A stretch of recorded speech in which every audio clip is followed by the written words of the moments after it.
So welcome everyone. It's Evelyn here from VisibleThread. I'd love to welcome you to our virtual session today on modern workplace woes, how bad emails stop you from getting things done. As always, before we kick off, I want to share with you some housekeeping. Our call is going to last 45 minutes to an hour. A lot of this actually depends on you guys. There's a question panel over in your GoToWebinar control panel. Pop questions in there. We've got plenty of time for those today. We're doing an interview style webinar. So after I've asked all my questions, I would love to get Shelly to answer all of yours as well. We only have a few slides because this is an interview style, but we're going to make those available to you together with our webinar. As always, we're going to send that out a couple of days after the webinar. I'm actually hoping I'll have everything with you tomorrow. There's a survey at the very end of the webinar, just as the session closes. And if you do get a chance, I'd appreciate it if you could complete it. There are questions in there about what you thought of the session today, what you'd like to see in future. So it really helps me out to figure out what we're going to do next. As I mentioned, my name is Evelyn Wolf and I'm your host today. And I'm really thrilled to have Shelly Davies with us. Shelly is a business writer, trainer, and keynote speaker, and I'm going to have the pleasure to interview her today on all things internal and business emails. So before I'm going to start asking you all the questions, Shelly, I do want to frame our conversation a little bit today. So for those of you familiar with VisibleThread and what we do, we're going to focus in on readability today, the plain language aspect, and we're going to dive really deeply into internal communications and business emails. So that's what we're going to focus on today.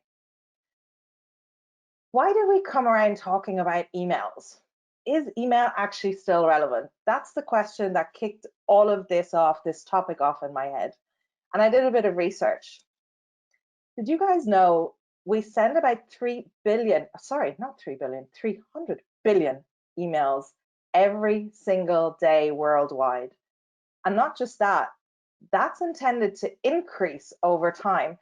I personally find this quite interesting. In VisibleThread, we try to do a fair amount of communication over Slack and other channels.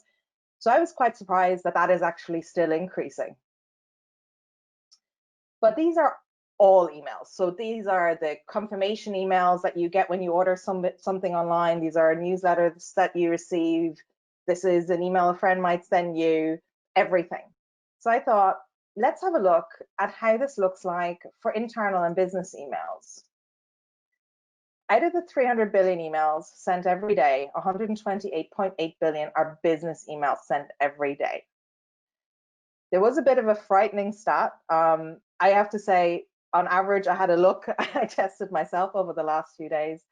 I receive less than 121 emails per day, but apparently that is the average of what ends up in our business inbox. And for us as people sending emails, we send about 40 a day. And sometimes that makes us feel like the person on the right, that image. You know, it's overwhelming. Not every email is an easy read. Some emails are difficult to decipher. It's hard to comprehend everything that is coming in, everything that is asked of us, and it can be quite overwhelming. So this is when, you know, I really started thinking about how we can be more effective, or is there a way to be more effective in email? And then something else happened in the midst of all this thinking. There can't be a presentation without talking a little bit about COVID. I think those stats for the year, so this 128 billion business emails a day, is actually going to increase when the stats are revised for 2020, because the big difference now is we're all working from home, right? Or most of us still are. So what does that mean? That means that the quick conversations that we have, you know, in the hall or at the water cooler, the, oh, I'll just pop over to your desk and ask you conversations, suddenly have to take a new form. We're less likely to pick up the phone. So what do? We send a quick email. That increases the number of requests, the number of information sent to us every day. And interestingly, not only as employees do we want to, or most of us want to hear from our employers daily, the preferred method of communication is still email, both from the employee perspective, and also when we look at, internal comms team and how they're sending things out. So here we are, all of this email is coming in. And ultimately, emails have goals, right? There's two broad goals in email, which is either to add value, so to provide you with information, or to request something from you. And the big question is, do your emails achieve these goals, or one of these goals, every single time? I'm going to be honest, mine probably don't. And how do I know this? I write follow-up emails. I have to ask people again. I have to check in whether things really worked. So this is where our speaker comes in, and I'm just actually going to stop sharing my screen now if I can.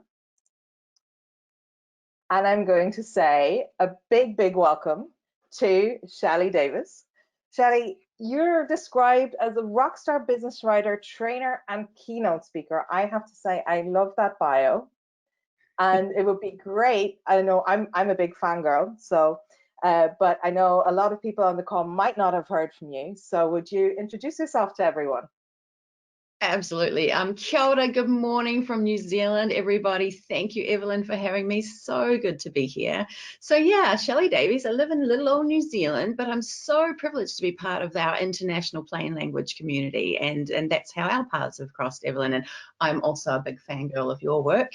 Love the research that VisibleThread does. It's powerful for people like me who are consulting and training in the plain language space. And when others don't understand the value of it, I'm able to draw on your research to help convince them, and that's really powerful. So thank you for that.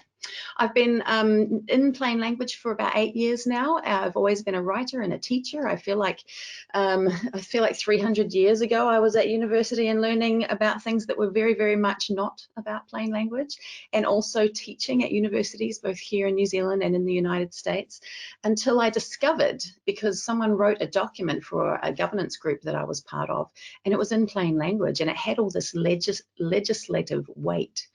And it blew my mind. I'd never heard of such a thing. I did not know that things could be written in just very natural conversational language that didn't feel like a lawyer or an academic wrote it, and that could still stand up in court or have this power. And once I knew that was a thing, I was like, well, then that's it. Why would I ever write in these other ways ever again? And that's been my joy and my passion ever since. And just me being me, I'm a little energetic, a little high energy. And so when I'm in the room, I might also talk to people about how to be joyful and how to be a badass and those kinds of things. And so that's kind of the package deal that you get with me. Fantastic. Well, I look forward to asking you a ton of questions. And everybody, I have mine written. I don't have a printer in my home office, so I had to write everything out. So I have all my questions here. So I want to kick off with something. We're talking today about internal emails and business emails rather than marketing emails. So maybe the first question is, talk to us a little bit about the difference and what are we talking about today? Awesome. When I first launched my online email course a couple of years ago, and I was in a group with a few hundred businesswomen, and I said, hey, I'm going to teach you guys some stuff about emails. And I just didn't even consider that, in my world, emails are about the transactional emails, the way that we communicate internally and externally to just get things done. And I didn't even consider marketing emails. I didn't even think about it. But these were hundreds of women running their own businesses. And when they thought emails, they just thought about the sales emails, the nurturing the audience, the lead magnets, all of those things, the launches of programs and services and products. And I was surprised. I was caught off guard, because I legitimately believe we spend far more time writing transactional emails than the marketing ones. Now, marketing emails, some of the rules are different, because we want to take people on a journey. We hope that they will engage with the whole story that we're telling, right? And we can get away with that if someone's interested in what we're selling. But in a transactional email where you just need to get something accomplished, I need to give you information, request information, I need to float an idea with you, get your buy-in, just those transactions. The rules are really, really different. People are not going to go on a journey with us. They are not going to read every word. There are specific things that we're looking for when we open our just normal everyday emails. And if we as the writer don't answer those questions fast, then we lose them. And that's how we end up having to chase up, how we have to follow up, or they come back with only partial responses. And then we have to go back and go, yes, but what about the other thing? You know, all of that finicky, annoying stuff. That happens if we are writing in a way where we just want to tell our story and want to just take people on a journey, as opposed to, right, this email has a job to do.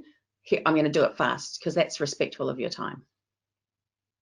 Great. Okay. Well, I have to say, as a marketer who tends to use a lot of words, I can't wait to get all those tips. And I actually took the online course as well. So I'm glad that we're going to be able to share some of this. Can I add one more thing? Yeah. I just want to say, I don't believe there is a huge difference between our internal emails and our external emails when they are transactional. I think it's very, very, very much relationship based. So when if you have a really good, strong relationship with an external stakeholder, we can be just as relaxed and personal in that conversation as we can when we are communicating with someone internally. So I just want to say that, because people always ask me, they think that they need to do things really differently if it's someone higher up the food chain or someone external. And I believe it comes down to personal relationships, personal and professional relationships, not is this an internal email or an external email. That makes sense. So I guess though, you know, to start off, and kind of a follow-on question from that, how many emails did you get? And I know I'm not going to say today, because it's only it's 8 o'clock in the morning for you. But how many emails did you get yesterday, and was every one of those effective? Oh, look, it felt really noisy in my world yesterday. So when I counted, I was surprised it was only 60. Okay, like I was like, oh, really? It felt a lot noisier than that. Was every one of them effective? No, couldn't possibly have been. But I sent about 40, and of course I'd like to think they were all incredibly effective. One of them was an email that surprisingly I spent probably an hour writing, and maybe we'll get a chance to talk about that as it might come up in response to some of our questions later on. That one was absolutely effective, and I usually would not spend that long at all, but it was to a large group of stakeholders from various agencies and organizations. I needed everyone on the same page, and the 3 responses that I've had so far would suggest to me that I did that right. So, oh, very good. Well, let's dive into that later on a bit more. You know, when we look at the stats, and even what you were saying there, you know, you've written about 40 emails yesterday, you received about 60. Is email actually still an effective communications tool, or should we be looking at different tools? What do you think? I believe it's not going anywhere for a long time. Yes, we can move a lot of the noise, a lot of the quick to and fro conversations, the instant messaging conversations to our other channels, instant messaging systems, Slack, those kinds of things. But I think that there is still a very strong case for the conversations that we need records of, the conversations where it's not one topic or one simple item, it's multiple items, and we need to structure those and put them together in one place, where if it's on a Slack channel or an instant message kind of system, we can only kind of address one thing at a time, and it actually can end up being a longer conversation than a well-written email that has everything succinctly in one place. Also, I think there are a lot of industries that are still only just now coming to terms with doing things on email as opposed to paper-based. You know, lawyers and I don't know about in the rest of the world, but in our health system in New Zealand, our pharmacies still want prescriptions faxed to them so that they have a paper copy of it. And I don't know in my mind how email is different than fax, but you know, those kinds of things. And so if some industries are still catching up with digital communications, they're definitely not going to be okay to move towards instant messaging kind of systems yet. Absolutely. And do you think when we think about, I suppose again, no conversation these days can quite avoid the topic, But do you think email has changed and how we see email since the start of the COVID-19 pandemic? Are we doing it differently? What I'm experiencing is that people are recognizing the value of a well-written email now, and recognizing how much time they can save if they do it well, and if everyone's doing it well. I think that before COVID, a lot of us didn't give that a whole lot of thought. It was just part of our day. You just write emails. But when people, all of a sudden, it became their number one way to communicate apart from video conversations, they started to realize how important it was that they got it right. So I think that that's a shift, is a raised awareness of the value of a good email. And do you think empathy plays a part in that? I think empathy plays a huge part in that. I think empathy plays a huge part in all good written communications, email or otherwise. Because so I talk to people a lot about how I believe that as we are raised and go through our education systems and through our careers, we learn to write in a writer-centric way. I am at the center of this writing process. It's all about, what do I want to say to you? What do I need to tell you? What information do I need to get across? And that doesn't mean that we're egomaniacs. It's just the way that we've learned. We've learned to focus on what we want to say and what we want to get across. We now know that successful communications have to be empathetic. And so we talk about that being reader-centric, but I do prefer now to use the concept of empathy. Can I put myself in my reader's shoes? When they open this email, what do they want to know? Now, if we ask that question and are really honest with ourselves, they do not want you to spend all that time softening and giving lots of context and background and things and then eventually getting to the point. They want you to start with the point so that they understand what's going on, and then they'll decide if they want to delve into the detail, right? As long as we are not putting ourselves in our reader's shoes and being empathetic to the actual experience of the person receiving our email, we probably aren't hitting the mark. Okay. So, you've already spoken there a little bit about, getting to the point and thinking about how to structure an email and how to bring a point across. So if you were to dive into kind of the elements of a good email, what readers really want, what would you point out? Let's see. I would start with, there are so many things, Evelyn. I think the basic ingredients of a successful email are clarity of thought, so that you can express your bottom line really quickly, so that your reader doesn't have to work hard to figure out what the main point is. Empathy and a willingness to actually communicate like a human, to go, I'm a human, you're a human, we're just having a conversation here. It happens to be written on email, but the same principles that apply when we're face to face actually can apply to a great extent in our writing. And then acknowledgement of the psychology of reader behavior. So we've got clarity of thought, so you get your bottom line up front. We've got empathy, so that you can just be a human being connecting with another human being. And then the psychology of reader behavior, that we will proofread, we will skim read, not proofread. We probably should proofread our emails a little more, let's be honest. We will skim read, and therefore we need a visual structure. Right, so if you've got those three elements, then I think you're heading towards a winning email. And I don't think any one of those can be left out of the equation. Yeah, you mentioned something there already, and it's I'm trying to get into the habit. I'm trying to get into the habit of bluff, bottom line up front. I love the principle of it. I'm finding it quite difficult, but listen, before I go and get my personal training from you on how to do bottom line up front, can you explain to everybody what that means and maybe give an example? Yes, absolutely. Thank you. Bluff. Apparently it comes from the US military from like decades ago. There used to be this principle in the military that you were not allowed to submit a document if it didn't have the bluff, the bottom line up front. So you had to state really clearly what the bottom line was before you got into anything else. As readers, when we engage with any text, we have 3 questions that we want answered. We want to know, what's this about? So a general kind of topic. We straight away want to know, is this relevant to us or not? And that's a filter that we apply to decide whether or not to continue reading. And then the last thing is, what's the bottom line? Are you telling me something? Are you asking me something? Do I need to do something?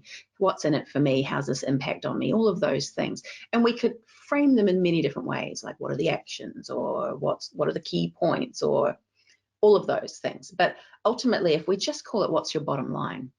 I strongly recommend that when you sit down to write any email, that you pause for a split second and go, right, if this email does its job, what will happen?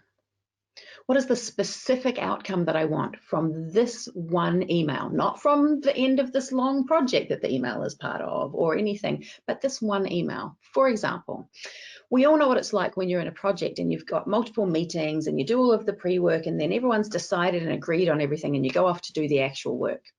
And then you go, oh no, there's new information. We actually need to go back and have another meeting and just check that we're still on the right track. You would think that the bottom line up front of that email is, hey guys, we need to have another meeting. But what do we put at the end of that email usually? So we would say, we need to have another meeting, here's why, and here are the things that we need to discuss and think about. Here's how the new information arrived. Can you tell me when you've got some availability next week? Right? If you ask yourself, if this email does its job, what will actually happen? You want someone to reply and say, yes, I'm available on Wednesday afternoon and Thursday morning. Right, so your bottom line up front statement in that case is not, hey, we need to have another meeting, or hey, we've got some more information, I think we need to have another meeting. It is, can you tell me when you're available for a meeting next week? And then immediately after that, here's why. Because you are so much more likely to get someone to respond and go, oh yes, I'm available on these days. Write it our normal way, which is, oh, we need to have another meeting, here's some information. You're really likely to get someone to respond to all of that content and miss the fact that at the bottom you've asked them to specifically give you some windows of availability. And that's a really significant difference. So bottom line up front, we think we know what our bottom line is, but we miss it often. And that's one of the reasons we don't get the direct response that we're looking for. And we go, oh, they didn't read the email properly. They didn't even tell me when they're available. Maybe we didn't write it properly. Because it was buried down the end. I was saying to you actually the other day when we were prepping for this for this call, I've started to write my emails still in my old way, and have actually started to copy and paste my last line up at the top. I think what I struggle with a little bit around this, and I'd love for you to talk a bit about that, because I think there are a few people on this call can probably relate. It feels a bit blunt. Yes. Yeah. We are definitely worried about that. We are definitely worried about being blunt. And in my experience, the thing that slows us down the most in our emails is trying to get the tone right. We're worried about tone. We worry about, and the more empathetic you are, the more worried you are, probably. We worry about if we sound too abrasive or bossy or all kinds of other words that I promised I wouldn't say on a VisibleThread webinar, but usually come out of my mouth a lot. We worry about those things. And we should, because you can't remove the emotions from written communications. Humans react emotionally to text. So we do need to tick a box before we dive straight into that bottom line up front, and that's the human connection piece. Now, lots of us know, I was going to say, I think it's about 15% of us just hate the warm fuzzies. We're like, I don't want to waste my time. I don't want you to ask me how I am. I don't want to do any of that stuff at the beginning. I just want to get things done. And that's fine to acknowledge that some of us don't have a huge need for that. But the majority of our audiences need a really subtle, subconscious human connection that just achieves a whole lot of things that can be problematic in email. And I won't get into all of those things, but we just need that human connection first. What that does is set the tone, so that then immediately you can, in a nice conversational voice, the same way you would say it on the phone or to someone's face, give your bottom line up front. So just because you're being direct with the key message doesn't mean it has to be like, do this thing. It can still be, hey, I was wondering if you could do this thing. So it's still allowed to be conversational. Or could you please do this thing? So it doesn't have to be abrasive just because it's direct. And if we trust the way that we would say something to someone on the phone or face to face and use those words in the email, that's probably going to mitigate most of our concerns around tone, because face to face we are really good at that. I don't know if I answered all of the question. Do you know, I think it actually has, because a lot of it does depend on words, and you know, taking one of our taglines of words matter, it does really make a difference how you frame something. So when we think about then the style of writing and the language used, how important do you feel is using plain language in emails? I think it's everything. I think it's everything. And I have so many people worried about, I can't write that way when it's someone that I've never met before, or when it's the CEO or whatever. My experience is the higher someone is up the food chain, the more likely they are to not muck around and to just use plain language. But those who are lower down the food chain, and I don't like thinking that way, but it exists, or younger in our careers and trying to establish our credibility and all of that kind of thing, we are more likely to want to use the more formal language because it feels like it's the appropriate thing to do. We know from research that plain language makes you appear more confident and it engenders trust. So those are good things when we're developing our careers. Those are good things when we want to establish credibility. And it speeds things up for you as the writer if you can write in a natural voice. And it lowers the cognitive load for the reader. So it means they can process the information more quickly. Those things combined increase efficiency so hugely. And the plain language, conversational voice, reduces the risk of things escalating and of emotional leakage and of people thinking that they can read between the lines. When you use words that I call our writer words, right? I'm going to use require instead of need. I'm going to use endeavor instead of try. I'm going to use apologize instead of sorry. All of those words can actually inflame, or can feel condescending, or can feel cold and impersonal. It's hard to sound genuine when you use those more formal words. The words that we use in speech are more likely to achieve the outcomes that you want to achieve. That makes a lot of sense. I mean, I find that, you know, you try to sometimes just sound a bit more complex to sound important, when actually what it does, it just introduces a layer of, or the potential for misunderstanding. Yeah. So you were saying there, you know, take out the complex words, write as you would speak, write as a human. Are there any other plain language tips that you can give? Yeah. Short sentences are always really important, although we don't want them to be too short, because then people can feel a bit spoken down to. So, you know, average of 13 to 20 words, those kinds of things. One idea per sentence, right? Because we juggle all the ideas in a sentence until we get to the full stop, and you don't want your reader to be juggling lots of balls and then drop them and go, oh, how did those fit together again? So one idea, full stop. Brain digests it, processes it. Next idea, full stop. So those simple things. Bullet points help us to do that a lot. I find that, like you, I still find that quite often my bottom line ends up at the bottom and I go, oh, duh, Shelly, and I copy and paste it to the top. I also find that it's often easy to get all my thoughts out in more of a sentence and paragraph form, but then I will just pop a bullet point in front of each sentence, and then I'll be able to look and see, oh, I could cut out some words there, and I can get more and more concise that way. So the short sentences, the conversational words, bullet points, and anything skim readable is very closely tied to plain language, because that's part of the reader experience and the empathy that we need to have as well. Yeah, that makes a lot of sense.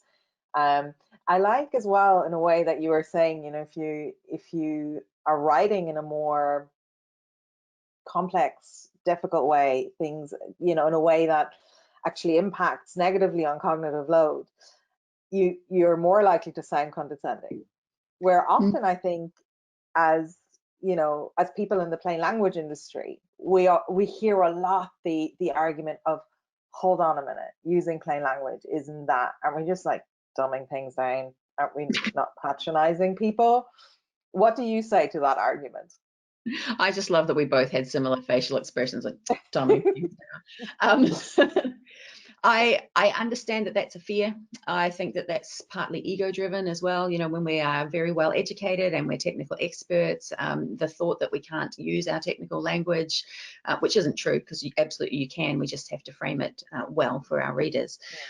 That thought is a little threatening. My response immediately is always, we are not dumbing anything down. We are retaining the technical correctness. We are retaining the rigor of the information.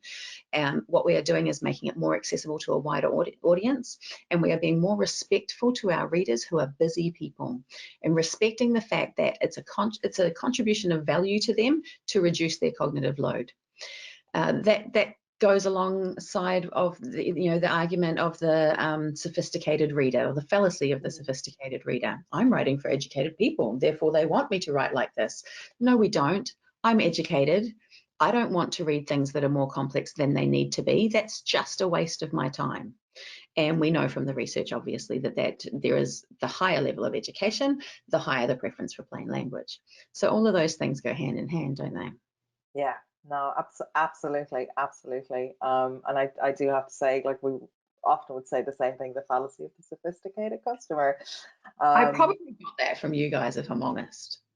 Well, I'm glad it could help. It makes me sound like I know what I'm talking about, and I'm grateful for that. I want to talk about two more elements of emails, two elements that we really pore over and think about a lot. One is the length and the other is subject lines. Mm-hmm. So let's start with the length. You mentioned there already being concise. Does that mean we should write short emails? As a general rule, we want them to be as concise as possible, yes.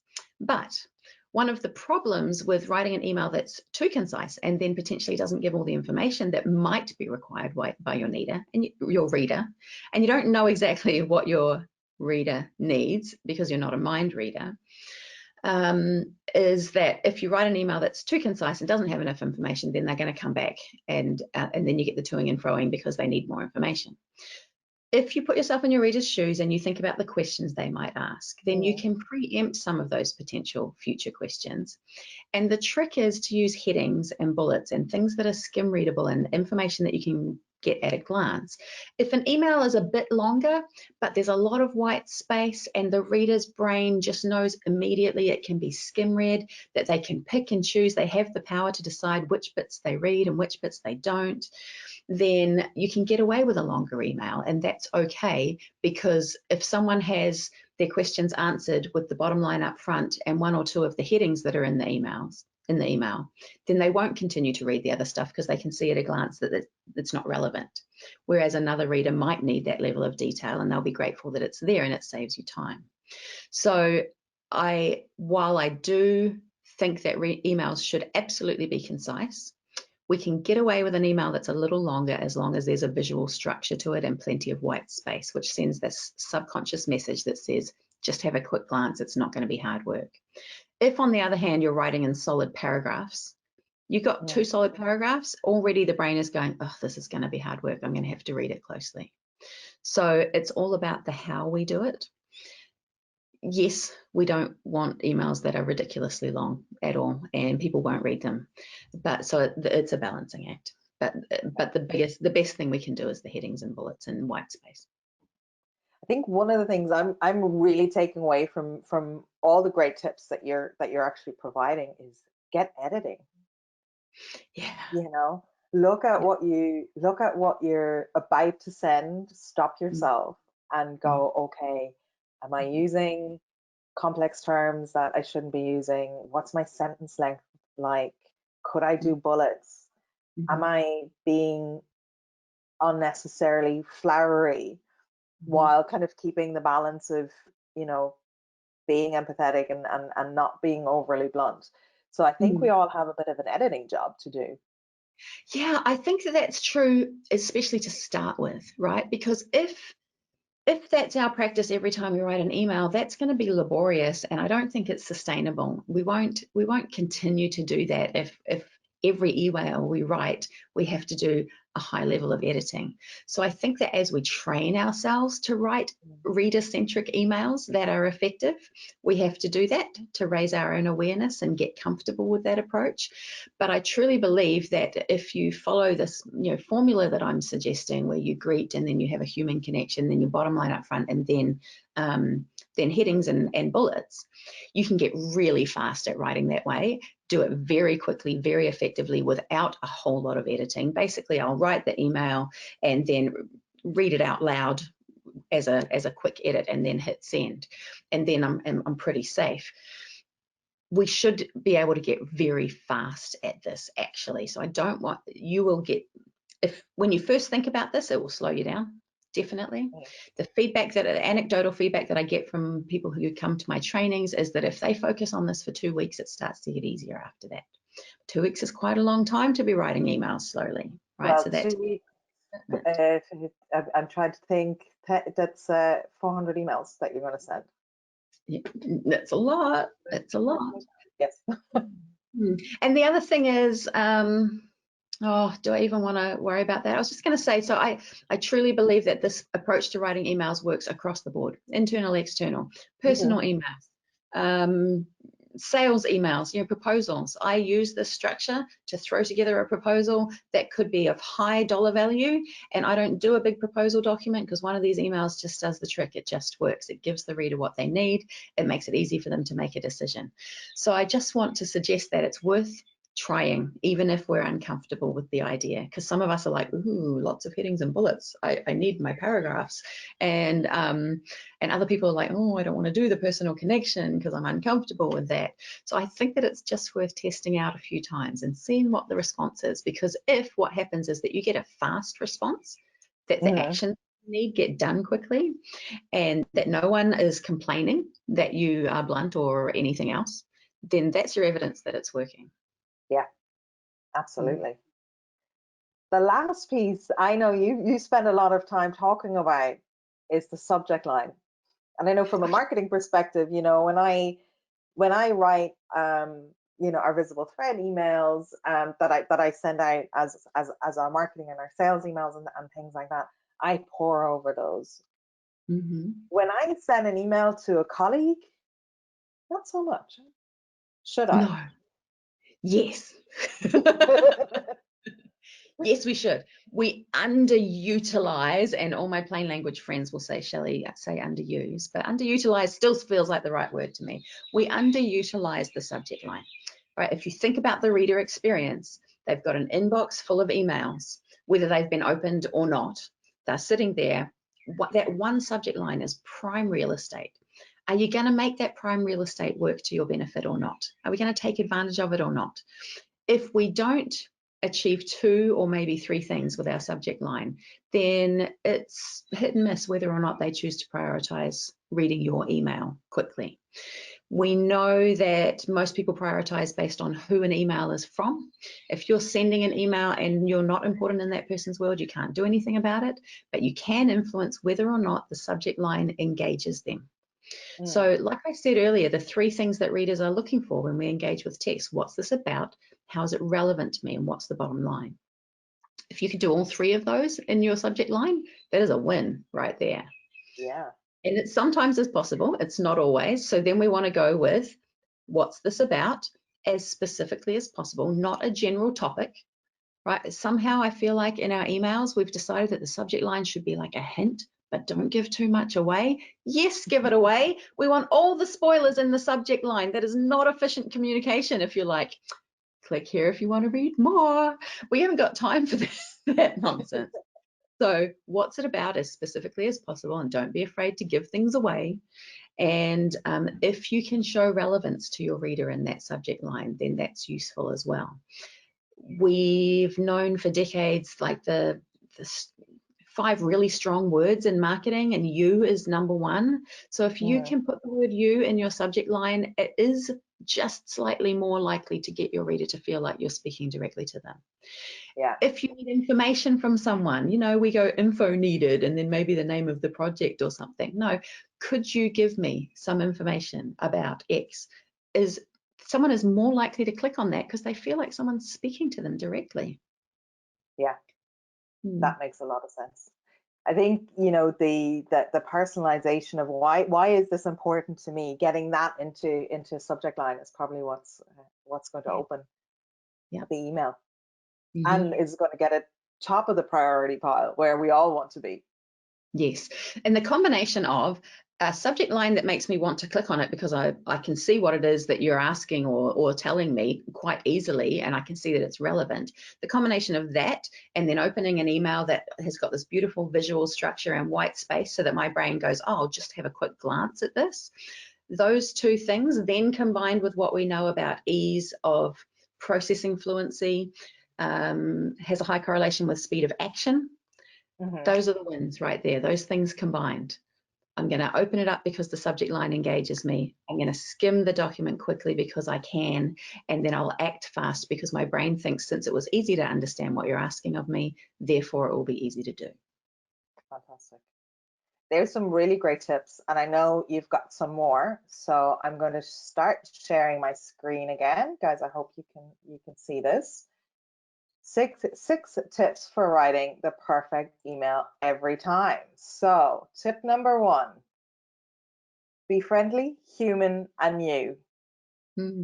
Yeah. I love this, Shelly, because this idea of that we're trying to sound like somebody else, and I suppose trying to sound more fancy and complex than we are, can sometimes really stand in the way, right? Yes, and I think that we need to revisit and redefine individually, each of us, what is my idea of professional? What does it mean to be professional? Because in my world, it's the most professional I can be to be genuinely and authentically me. That's what builds connection with people. That's what helps me to serve my clients well. If we think that putting on another voice that is not ours is the definition of professional, I don't think we live in a world today where people want to commit to that. My entire professional life is me putting on a show and not being able to legitimately be me, right? So if our communications help to build relationships based on us being our authentic and genuine selves, then that just reduces so much pain and effort and struggle for forever after, if we give ourselves permission to just be us. So I'm always encouraging people to say professional communication means communication that's fit for purpose and that's respectful of my reader and that does the job that it needs to do. Professional communication does not mean formal communication, you know, formal words. Yeah. The bluff, I'm going to say to everyone, try this, put the bottom line up front. Yeah. Answer your readers' questions first. You spoke a little bit about that, trying to be the mind reader and trying to preempt questions. Yep. So thinking about basically my process is once I've written my bluff statement, I go, right, if I'm the reader, what would I ask now? And then I'll make headings based on those questions. Whether they are framed as questions or as statements or however I want to, that's the process that I use. So answer your readers' questions first. They don't want to hear what you want to tell them. They have questions. If you want to engage them, satisfy their questions first. Then they will continue to be engaged. Absolutely. And that then ties into the visual structure, the headings, the bullets, the ability to skim read, to make it interesting enough for people to dive in. I love that. And it's certainly something that I've been trying to do the last couple of weeks more and more. I'll ask the team afterwards if I'm doing a good job or not. Writing in plain language, no long sentences, no complex terms. I think that's a straightforward one for everyone to start embracing. I loved your examples of the complex terms. For everyone listening, looking for a good translation of complex terms to simple terms, plainlanguage.gov has a fantastic resource on that one. Remember, your readers will skim read. Absolutely, we don't read anymore, so that is something to really remember. And I know you have one more, which is the bonus, and that I'm just going to take away from all of this today is write the way you speak. No writer words allowed. So again, I think I love the way you put it just a moment ago about the difference between being professional and formal language. So I think that's really interesting and something that all of us can start applying. If we think about our old definition of professional writing, which means it had to sound formal, then we also are saying that to be professional means to potentially damage relationships or offend people. That being professional means to write things in a way that wastes people's time because it's hard for them to understand and their brain has to work harder to process it. That we then have to write things in ways that when they end up in court, they are open to much more litigation, because we know that plain language is less likely to end up in court and be litigated. How can those things possibly be professional? Like, seriously, if we really dive into it, none of those things are professional. Absolutely, I couldn't agree more. Now, we promised to leave plenty of time for questions, so I'm just going to open my question panel here. Give me a moment, everyone. Okay, here is the first one. Thinking about tone, I work in an environment in which English is a foreign language for most participants. I noticed a rough tone between project participants while the projects evolve. My remedy so far was to go the extra mile and try to be extra polite, but that makes my email much longer. Any thoughts from your end? Yes, when we try to be extra polite, it does usually add in more words. So our usual approach to softening tone is to add more words, and that makes a longer email, which then makes it less efficient. So I really encourage you to greet warmly and have a personal connection at the beginning of an email. What I mean by that is don't ask, how are you? Because you don't really want people to reply and go, oh, I'm fine, thanks, how are you? And then it's just like, when does it ever end? But express a kind thought. If it can be, if you understand the other person's reality, like if I'm emailing someone and it's the end of their financial year, then I can, and they work in accounts, then I can put a comment that says, you know, hi, Evelyn, sure things are crazy busy in your world right now. And then I can get into my bottom line up front. Just that empathy to say, you know, to acknowledge something. Hi, everyone. I know that probably tensions are pretty high at the moment. Really appreciate your work. Let's keep going. You know, something warm. After you've done that, you can get very direct and transactional. So instead of trying to be extra polite and all of the padding that happens when we do that throughout an entire email, hit that first with a warm connection, a warm greeting, then you can be transactional after that. Okay. Here's one about subject lines, which is, do you think first names in subject lines and or content makes a difference in terms of enticing and connecting with readers? I think that there's probably lots of research around that, and I don't really have any authority to speak on it. I'm not familiar with the research. My gut instinct is that, well, no, I can tell you that personally I don't like it. If I know that this is a mail out where my name is in someone's CRM and it's just been inserted into the subject line, that doesn't feel genuine to me. It doesn't work. Yeah, so it's not my preference, but I can't speak to what the research tells us. Yeah, fair enough. And I think it is preferential. I think a lot of marketing emails now force first names into subject lines because there was a thought around that it will increase open rates. But I think a lot of us are clued into this, and you don't want your internal email and your business email to be mistaken for a marketing email either. Yeah. The next question here, would it be better to start in a new environment or work environment formally than be myself, and then I get to know my colleagues better before starting to kind of sorry, I'm just actually going to rephrase your question slightly, but I think I'm understanding where you're coming from. So when you start a new job, should you be more formal, and then as you get to know people, should you start becoming more yourself in your emails? I love this question because it is what we feel we need to do. And I do think that it completely contradicts what we're trying to accomplish. Right? We feel like we need to establish ourselves with this formal voice. And then once people know that I'm a professional, then we will build the relationships. And actually, it just slows everything down. It just slows down that connection process.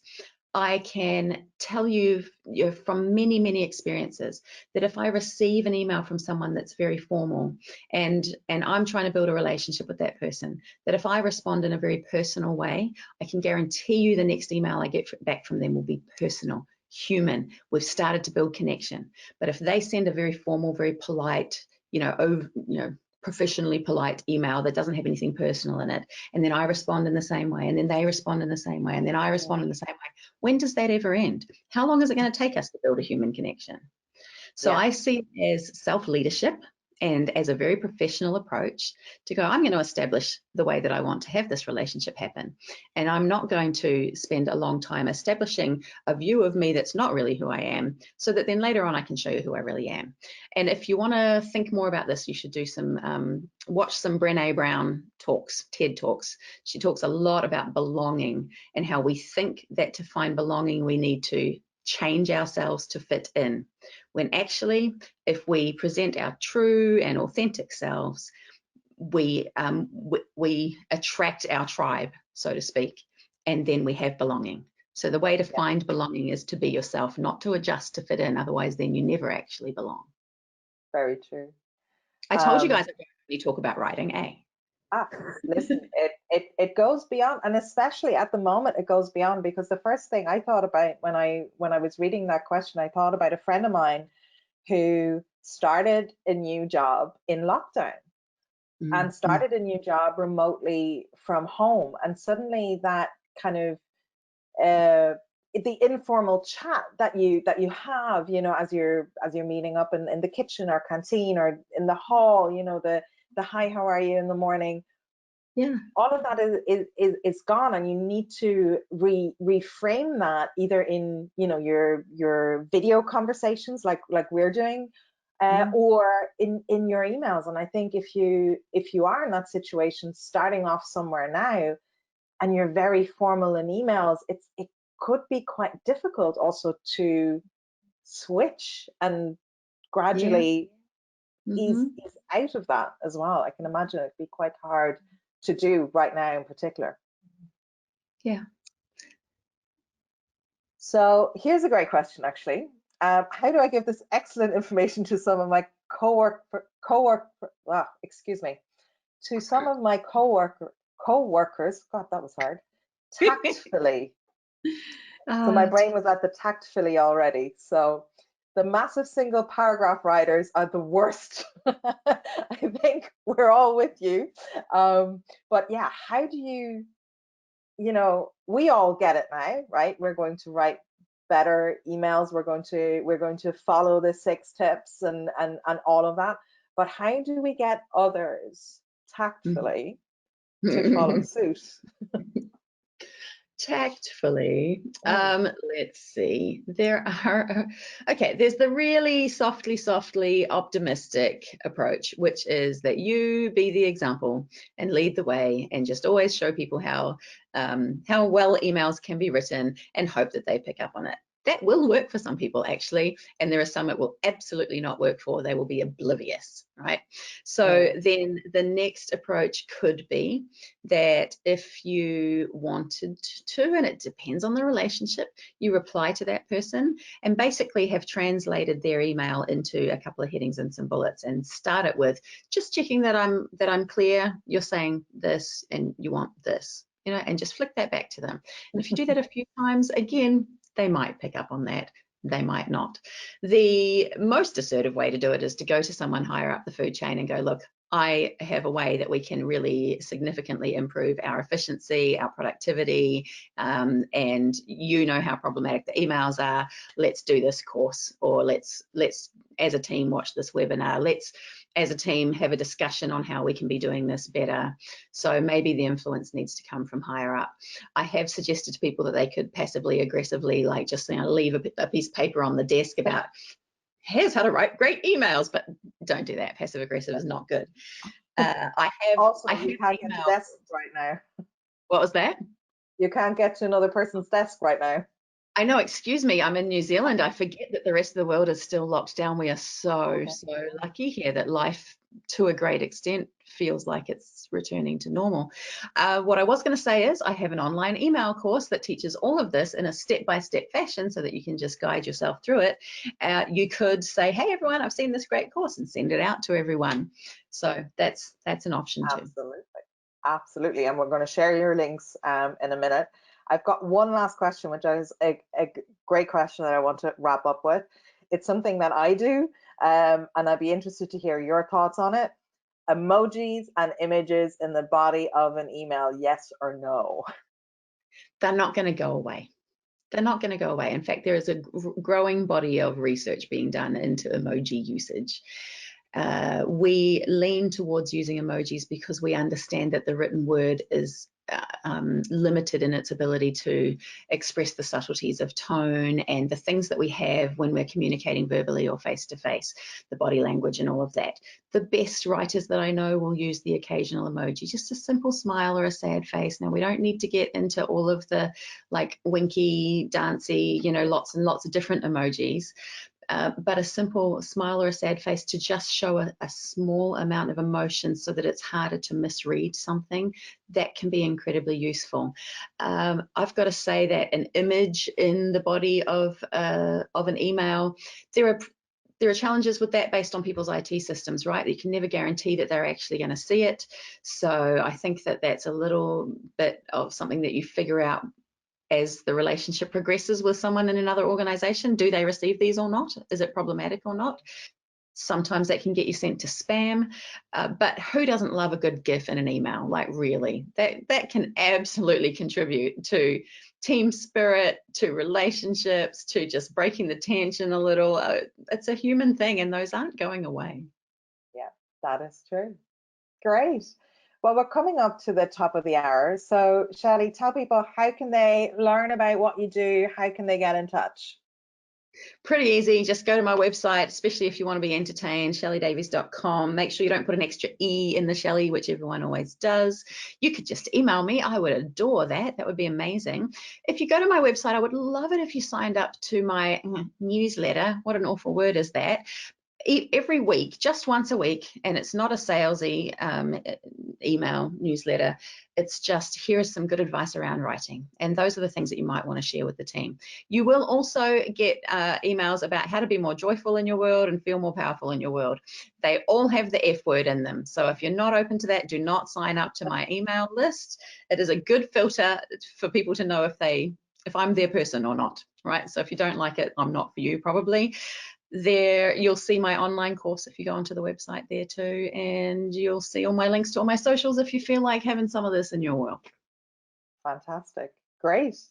And for those of you looking for a bit of plain language support, and if you're not already using VT Readability, head over to VisibleThread.com, have a look in our product section under VT Readability. It helps you write in plain language in a single tone of voice throughout your entire organization, and you can try it for free. So head over to VisibleThread.com to check out VT Readability. Awesome stuff. Absolutely. Now, it's been an absolute pleasure, Shelly, having you join us today. Thank you so very much. To everyone listening, thank you very much for joining us today. If you do get a chance, please fill out the survey and stay in touch. If you've got questions for Shelly, shelly@shellydavies.com. If you want to contact VisibleThread, info@visibleThread.com, or check out our website. Thank you again for joining, everyone. Keep well. Until next time. Bye-bye.